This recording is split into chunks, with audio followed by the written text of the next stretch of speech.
여러분들은 학창 시절에 인기 있고 주목받던 사람이었습니까? 다들 왕년에 나는 잘 나갔다고 한 말씀씩 하시더라고요. 인기가 있었다면 그 인기로 무슨 일들을 하셨습니까? 또 어떤 사람들을 사귀게 됐습니까?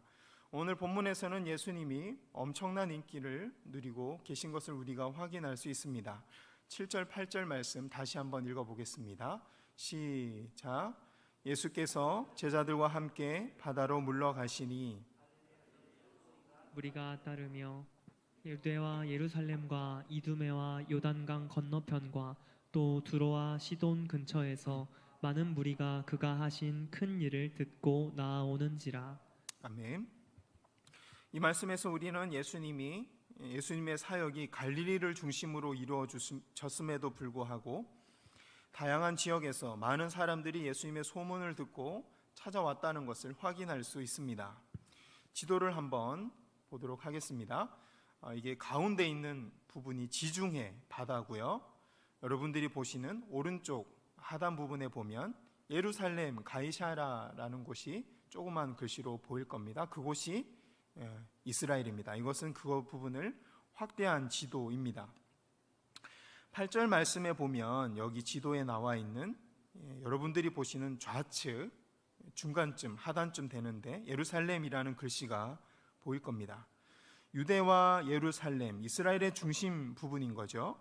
또 이두메, 예루살렘 아래 보면 이두메라고 나와 있습니다. 왼쪽 밑에 이방 지역입니다. 에서의 후예인 에돔들이 살던 곳이죠. 또한 서남쪽에 있는 곳입니다. 요단강 건너편에는 이스라엘 오른쪽이죠. 데가볼리 지역이라고 또 유대와 이방인들이 함께 모여 살던 지역입니다. 또한 두로와 시돈, 북쪽 저 끝에 바다 쪽에 보면 나와 있죠. 수리아에 있는 두로와 시돈, 이방 땅입니다. 완전히 이방 땅인 거죠. 예수님이 사역하시던 곳은 가운데 위에 작은 그 파란색 호수가 있죠. 거기가 갈릴리 호수인데 갈릴리 여러분들이 보시는 오른쪽에 보면 갈릴리 마을이 있었습니다. 지도 감사합니다. 당시에는 대중매체가 제대로 없던 시절이었습니다. 즉 TV나 라디오, 신문 등이 제대로 갖춰져 있지 않던 시대였던 것이죠. 그럼에도 불구하고 이스라엘의 수도였던 예루살렘으로부터 이스라엘 변방, 이방 지역과 맞닿아 있는 갈릴리 북쪽 호수에 있는 데까지 사람들이 몰려왔습니다. 오늘날로 말하자면 서울 강남에 있는 사람들이 저기 어디 이름도 없는 시골 촌구석까지 찾아간 것이죠. 예수님을 만나러 간 겁니다. 여기서 또 한 가지 우리가 기억해야 될 이 역사적 사실은 당시에는 로마의 군사도로가 잘 닦여 있긴 했지만 대부분의 사람들은 도보로 걸어 다녀야 했다는 겁니다. 갈릴리에서 예루살렘까지 직선 거리는 약 170km입니다. 하지만 이 예루살렘 지역이 강원도처럼 산맥이 있는 험준한 곳이었거든요. 그래서 실제로 다닐 수 있는 길로 거리를 환산하면 약 230km나 됐습니다. 약 10일 이상 여행을 해야 도착할 수 있는 거리였습니다. 그러므로 예수님을 만나러 간다는 것은 학업이나 운동, 취미생활, 직장, 가정 등 모든 것을 내려놓고 가야 된다는 것을 의미했습니다. 당시 전체 인구의 90% 이상 되는 사람들이 끼니를 걱정하며 살던 시대였다라는 점을 감안한다면 예수님을 찾아 나섰던 사람들은 말 그대로 목숨을 걸고 예수님을 찾아 나섰던 것입니다. 그런데 더 놀라운 사실은 더 멀리 있는 이스라엘 나라 밖에서도 예수님을 찾아왔다는 것을 우리가 지도를 통해서 확인할 수 있었습니다. 북쪽 국경 밖에서는 두로와 시돈에서 사람들이 몰려왔고 남쪽 국경 밖에서는 에서의 후손인 이두메에서도 몰려왔으며 동쪽 국경 밖에는 데가볼리 지역과 롯의 후손들이 모압 지역에서도 사람들이 몰려왔다는 것을 우리가 8절에서 확인할 수 있었습니다. 제대로 된 대중매체도 없었고 교통편도 없던 이 시대였는데 국경 밖에서까지 예수님을 찾아왔다는 것은 예수님의 인기와 영향력이 얼마나 대단했는가를 잘 보여주고 있는 부분입니다. 사람들은 왜 이토록 간절하게 예수님을 찾았던 걸까요? 성경의 내용을 보면 크게 두 가지로 볼 수 있습니다. 한 가지는 병을 치료받기 위해서였고, 다른 한 가지는 예수님을 정치적, 군사적 구원자, 즉 왕으로 세우기 위함이었습니다. 9절 10절 말씀 읽어보겠습니다. 시작. 예수께서 무리가 에워싸 미는 것을 피하기 위하여 작은 배를 대기하도록 제자들에게 명하셨으니 이는 많은 사람을 고치셨으므로 병으로 고생하는 자들이 예수를 만지고자 하여 몰려왔음이더라. 아멘. 성경의 다른 여러 곳에서와 마찬가지로 사람들은 치유를 기대하며 예수님을 만지려고 달려들었습니다. 그래서 예수님은 몰려드는 사람들과 어느 정도 거리를 두기 위해 정박해 있는 배를 타시기도 하셨습니다. 다른 성경에서 보면 예수님은 배에 오르셔서 사람들과 거리를 두고 설교를 하셨다는 것을 우리가 확인할 수 있죠. 이처럼 많은 사람들이 질병을 고침받기 위해 예수님을 찾아왔다라는 것을 우리가 확인할 수 있습니다. 11절 12절 말씀도 읽어보겠습니다. 시작. 더러운 귀신들도 어느 때든지 예수를 보면 그 앞에 엎드려 부르짖어 이르되 당신은 하나님의 아들이니이다 하니 예수께서 자기를 나타내지 말라고 많이 경고하시니라. 아멘. 당시 이스라엘 사람들은 예수님을 왕으로 세우기 위해 몰려들었습니다. 이러한 해석은 당시 역사적인 상황과 사복음서 전체 배경을 이해함으로써 가능합니다. 계속 말씀드렸다시피 지금 이스라엘은 로마의 식민지 통치를 받고 있는 상황이었습니다. 이스라엘도 우리나라처럼 치열하게 독립운동을 펼친 나라였습니다. 하지만 우리나라와 달리 독립을 이루지 못하고 로마의 여러 차례 독립운동 세력이 해체되고 짓밟히고 말았습니다. 로마라는 나라는 항복하는 나라나 조직에 대해서 다 항복하거나 로마의 그 법에 대해서 머리를 숙이고 순종하는 나라, 또한 문화에 대해서는 관용하고 포용하는 정책을 펼쳤지만 조금이라도 반항하는 조짐이 보이거나 조금이라도 항거하는 모습이 보이면 아예 씨를 말리는 잔인한 정책을 펼쳤던 나라이기도 합니다. 그래서 그런 반항하는 세력은 어린아이까지 다 죽였던 나라가 바로 로마였던 것이죠. 특히 예수님이 자라나신 갈릴리 지역은 독립군의 근거지로 세력을 확장시켜 나가다가 로마군에 처참하게 파괴된 지역 중에 하나였습니다. 두 번에 걸쳐서 파괴되었습니다. 그래서 갈릴리 지역은 약 50여 가구에 수백 명의 사람들만 모여 사는 조그만한 이 시골 동네가 되고 말았습니다. 폐허가 된 거죠. 예수님이 갈릴리 출신이라는 것을 알게 된 바리새인들이 갈릴리에서 무슨 선한 것이 날 수 있느냐라고 물었던 이유도 여기에 있습니다. 그런 폐허에서 그런 총구석에서 무슨 선한 것이 날 수 있느냐라고 비웃는 말인 것이죠. 옛 독립운동의 근거지였던 갈릴리 폐허 한가운데서 예수님께서 구약의 이사야서 예언대로 병든 자를 고치며 구원의 때, 심판의 때가 가까이 왔다고 선포하고 계신 것이죠. 그러자 이스라엘 사람들은 예수님이 정치적, 군사적으로 이스라엘을 독립시킬 구원자, 곧 메시아로 이 땅에 오셨다고 오해하기 시작했습니다. 이스라엘 사람들은 독립운동의 근거지였던 갈릴리 지역에서 예수님께서 군사들을 모으고 로마 군대를 물리쳐서 이스라엘 나라의 독립을 가져다 주실 거라고 기대했던 것이죠. 불리한 상황이 된다면 당장 천사들을 불러서 모든 로마 군사들을 없애버리고 정치도 단번에 장악할 것이라고 생각했습니다. 하지만 예수님은 이사야 53장의 말씀대로 세상 모든 사람의 죄를 대신 지시고 십자가에서 죽으시는 고난받는 종으로 이 땅에 오셨습니다. 고난받는 종으로 이 땅에 오셨습니다. 예수님은 세상 왕들과 마찬가지로 힘과 권력으로 인간을 지배하러 오신 분이 아닌 것입니다. 그분은 자신의 죽음으로 우리의 모든 죄를 없이 하시고 그분의 사랑 안에서 우리가 스스로 예수님을 사랑하고 존경해서 순종하도록 만드는 분입니다. 우리가 그렇게 변화될 때까지 우리를 여전히 사랑하고 기다려주시는 분이 바로 예수 그리스도인 거죠. 지금까지 내용을 다시 확인해 보면 이스라엘 사람들뿐만 아니라 국경 너머에서까지 예수님께로 많은 사람들이 몰려왔을 만큼 예수님은 엄청난 인기와 영향력을 가지고 계셨습니다. 그런데 이런 인기와 영향력 뒤에는 예수님에 대한 이스라엘 사람들의 오해가 있었습니다. 이스라엘 사람들은 예수님이 정치적, 군사적 구원자로 오셨다고 오해했습니다. 예수님께서 갈릴리 지역을 근거로 해서 군대를 조직하고 이스라엘 나라를 로마로부터 당장 독립시켜 줄 거라고 생각했던 것이죠. 그리고 수많은 사람들을 말씀과 손짓 한 번으로 질병을 고치고 자유하게 해주실 것이라고 믿었습니다. 기대했던 것이죠. 하지만 예수님은 이스라엘 민족의 정치적, 군사적 구원을 위해 오신 것이 아니라 모든 인간이 죄로부터 구원받을 수 있는 그 길을 열기 위해서 고난받는 종으로 이 땅에 오셨습니다. 그래서 십자가에서 고난을 당하신 것이죠. 11절 12절 읽어보겠습니다. 시작. 더러운 귀신들도 어느 때든지 예수를 보면 그 앞에 엎드려 부르짖어 이르되 당신은 하나님의 아들이니이다 하니 예수께서 자기를 나타내지 말라고 많이 경고하시니라. 병자들뿐만 아니라 귀신 들린 자들도 예수님을 찾아왔고 하나같이 예수님 앞에 엎드려서 당신은 하나님의 아들이니이다 라고 고백했습니다.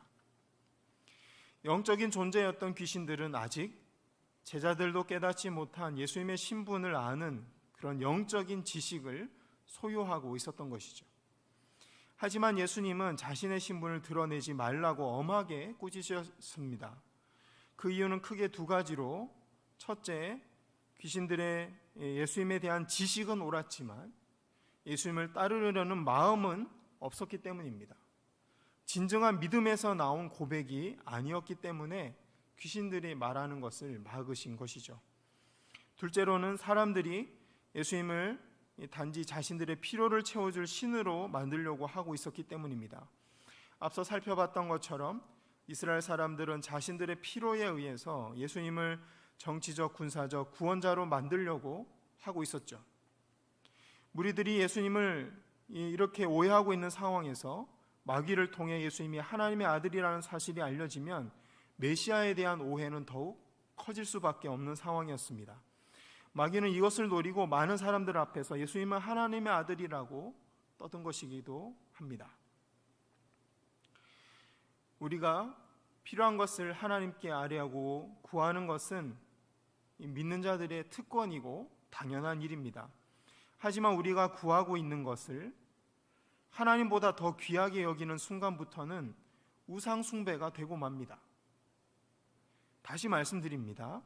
우리가 하나님께 필요한 것을 구하고 기도하고 아뢰는 것은 믿는 자의 당연한 특권이고 누려야 할 축복입니다. 약속 있는 축복인 것이죠. 하지만 우리가 구하고 있는 그것, 하나님 주시옵소서라고 기도하고 있는 그것이 하나님보다 더 귀해지는 순간, 우리가 기도하는 그 기도 제목이 예수님보다 더 귀하게 되고 더 높아지는 순간, 그것은 우상 숭배가 되고 말 것입니다. 내가 지금 기도하고 있는 사업이나 대학 입학이나 결혼을 하나님보다 더 중요하게 여기는 순간부터 그것들은 다 우상이 되고 마는 것입니다. 이 사실을 늘 기억하고 신앙생활하지 않으면 누구나 우상 숭배에 빠질 수 있습니다. 하나님께서 우리에게 형통하게 하는 시험을 주시거나 고난이라는 시험을 주시는 이유가 바로 여기에 있습니다. 우리가 하나님을 사랑하는지 세상을 사랑하는지 시험하는 것이죠. 하나님은 우리를 시험하시기 전에 이미 우리의 마음 중심을 다 알고 계십니다. 그러므로 시험을 주시는 목적은 우리가 우상 숭배에 빠져 있지 않은지 스스로 돌아보고 돌이키도록 하기 위함인 것입니다. 하나님은 우리에게 어떤 시험을 주시고 어떤 인생길을 걷게 하시든지 그 밑바탕에는 하나님의 사랑이 깔려 있는 것입니다. 아브라함은 100세가 돼서야 인생의 형통함을 맛보는 것 같았습니다. 아들 이삭을 100세에 얻었기 때문입니다. 이제 아들이 건장한 남자로 커가는 모습을 지켜보는 것은 아브라함의 삶의 이유이자 낙이었습니다. 바로 그때 하나님은 아브라함에게 이삭을 바치라라는 말씀을 하십니다. 아브라함은 엄청 많이 고뇌하고 고민했겠지만 성경을 보면 그가 지체하지 않고 서둘러서 이삭을 바치러 떠났다는 것을 우리가 말씀을 통해 확인할 수 있습니다. 아브라함이 단번에 아들 이삭을 하나님께 바칠 수 있었던 이유는 매일매일 하나님 앞에서 자신을 달아봤기 때문입니다. 내가 지금 하나님을 더 사랑하는지, 아들 이삭을 더 사랑하는지 매일매일 자신의 마음을 깊이 들여다봤기 때문입니다. 그래서 그는 아들을 하나님보다 더 사랑하는 우상 숭배의 죄를 피할 수 있었고, 더 나아가서는 가고 오는 모든 세대의 믿음의 모범이 될 수 있었습니다. 만약 아브라함이 하나님보다 아들을 더 사랑했다면 하나님을 사랑해야 한다는 것을 머리로만 아는 종교인이 되고 말았을 것입니다. 13절 15절 말씀 읽어드립니다. 이에 12를 세우셨으니 이는 자기와 함께 있게 하시고 또 보내사 전도도 하며 귀신을 내쫓는 권능도 가지게 하려 하심이로라. 아멘. 오늘 제목이 무엇이었는지 기억하십니까? 예수님이 찾으시는 제자였습니다. 오늘 본문에 등장하는 예수님의 제자 후보들은 네 부류였습니다. 첫째, 마귀가 있었습니다. 예수님이 하나님의 아들이라는 영적인 지식과 깨달음이 있었음에도 불구하고 단지 예수님의 힘과 권세에 굴복할 뿐 예수님을 사랑하고 따를 마음이 전혀 없는 부류였습니다. 단지 예수님의 힘에 억지로 굴복하는 부류였습니다. 야고보서에 보면 너희가 하나님이 한 분이신 줄 믿느냐 아느냐 오라 마귀도 그건 믿는다 라고 이야기합니다. 무슨 뜻이겠습니까? 하나님에 대한 지식만으로는 우리가 구원에 이를 수 없다. 하나님에 대한 지식만으로는 우리가 그분의 제자가 될 수 없다라는 뜻일 것입니다. 두 번째 부류는 많은 무리들이 있었습니다. 그들은 성경의 기복신앙만을 받아들였기 때문에 단지 자신의 목적을 이루기 위한 수단으로 예수님을 섬길 뿐이었습니다. 단지 자신의 병을 고치고 단지 정치적인 목적과 단지 군사적인 해방이라는 자신의 꿈을 이루기 위해서 예수님을 따르는 무리가 있었습니다.